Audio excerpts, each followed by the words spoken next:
நம்ம இஷ்யூ போடுற எல்லா நண்பர்கள் மைக்கெட் தானே, இதை பற்றி கருத்து என்ன? மேடையில யார் இருந்தாங்க, எது கருத்து சொல்லுங்க? லாட்டரி அதிபருடைய மருமகனை பத்தி கருத்து சொல்ற அளவுக்கு இந்த கட்சி தரம் தாழ்ந்து சென்று விட்டதா? காந்தியவாதியா? ஒரு தலித் குடும்பத்தில் பிறந்து ஒரு எழுச்சி ஏற்படுத்தணும் வந்திருக்கிறாங்களா? பறவைகள் பறக்க பறக்க எச்சத்தை கீழே போடுவது போல அரசியல்வாதிகள் சில பேர் கட்சி மாறுறாங்க. அதற்கெல்லாம் பாரதிய ஜனதா கட்சி கருத்தை சொல்லி எங்களுடைய தரத்தை நாங்கள் தாழ்த்தி கொள்ள வேண்டுமா? 2021 தேர்தலுக்கு சபரீஷனோடு 550 கோடி ரூபாய் மாமனாரனுடைய பணம். மன்னராட்சி அன்னைக்கு சொல்றீங்களே, மன்னராட்சியை கொண்டு வந்தது யார்? மன்னராட்சி உறுதுணையாக இருந்தது யார்? விசிகே கட்சியில சேர்ந்து துணை பொதுச் செயலரோட பதவி வாங்கியவுடன் வாழ்த்து முதல்ல யார்கிட்ட வாங்கினீங்க? ஸ்டாலினை அடுத்தான வாழ்த்து வாங்கினீங்க. அப்படியே சிரிச்சுட்டு போஸ்ட் கொடுக்கலையா?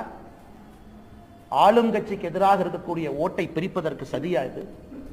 திமுகவுக்கு எதிராக தமிழகத்தில் எவ்வளவு ஓட்டு இருக்கு தம்பி, நீங்க அப்படியே அந்த பக்கம் போய் அந்த கட்சிக்கு போற மாதிரி போங்க.